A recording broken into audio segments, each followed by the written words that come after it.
Hello friends, I will now discuss question number 13 of the topic classification of elements. Explain why cations are smaller and anions larger in radii than their parent atoms. तो हमें किसी atom में से जब electron lose होते हैं तो cation बनता है और हमें कैटायन और उस पेरेंट एटम के साइज को कंपेयर करना है। और सेकंड केस में जब पेरेंट एटम इलेक्ट्रॉन्स गेन करता है और एनायन बनता है तो पेरेंट एटम का एनायन के साइज के साथ कंपैरिजन करना है। तो वन बाय वन दोनों डिस्कशंस हम करेंगे। पहला पार्ट है why are cations are smaller in radii than their parent atom. तो जब एक एटम इलेक्ट्रॉन लूज करता है तो टोटल नंबर ऑफ इलेक्ट्रॉन्स कम हो जाते हैं while the nuclear charge remains the same. Electron lose होने से न्यूक्लियस पे कोई फर्क नहीं पड़ता है, नंबर ऑफ प्रोटॉन्स और न्यूट्रॉन्स वैसे के वैसे रहते हैं और protons are responsible for the nuclear charge. अब इलेक्ट्रॉन्स जो हैं क्योंकि वो कम हो गए हैं तो उनके बीच में रिपल्शंस भी काफी कम हो जाती हैं, तो इसकी वजह से इफेक्टिव न्यूक्लियर चार्ज बढ़ जाता है।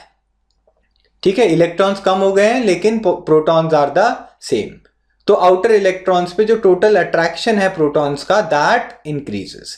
इसकी वजह से रेडियस ऑफ द एटम कम हो जाता है, आपका साइज छोटा हो जाता है because of the increase in effective nuclear charge. एक एग्जांपल डिस्कस कर लेते हैं। सोडियम जो होता है न्यूट्रल एटम, उसका साइज 186 पिकोमीटर होता है, जबकि Na+ आयन बनता है तो उसका साइज 95 पिकोमीटर हो जाता है।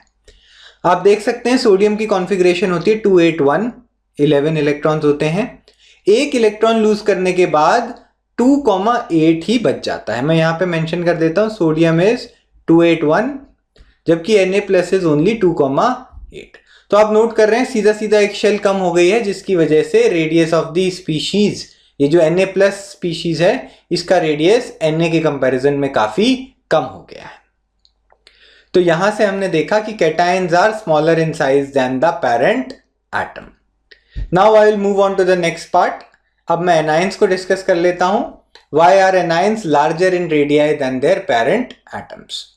तो जब एक इलेक्ट्रॉन गेन होता है एटम के अंदर तो ऑलरेडी एग्जिस्टिंग इलेक्ट्रॉन्स के साथ रिपल्शन होती है, तो जो इनकमिंग इलेक्ट्रॉन है वो बाकी इलेक्ट्रॉन्स को रिपेल करता है जिसकी वजह से आउटर मोस्ट शेल एक्सपैंड हो जाती है to accommodate the increased repulsion. इसकी वजह से अब आप देखेंगे प्रोटॉन्स तो सेम रहते हैं जबकि आपकी शेल का साइज बड़ा हो गया है जिसकी वजह से इफेक्टिव न्यूक्लियर चार्ज कम हो जाता है और radius of the atom increases. तो नेट जो अट्रैक्शन है आउटर मोस्ट शेल का वो न्यूक्लियस के साथ थोड़ा सा कम हो जाता है when an extra electron is added. एक एग्जांपल डिस्कस कर लेते हैं। फ्लोराइड आयन जो है उसका साइज 136 पिकोमीटर होता है जबकि न्यूट्रल फ्लोरीन एटम है 64 पिकोमीटर्स। तो आपने नोट किया कि जैसे ही फ्लोरीन ने एक इलेक्ट्रॉन गेन किया उसका एटॉमिक रेडियस डबल से भी ज्यादा हो गया है। तो यहां से हमने सीखा कि anions are larger in size than the parent atom. So this is the required answer. Thank you so much for watching.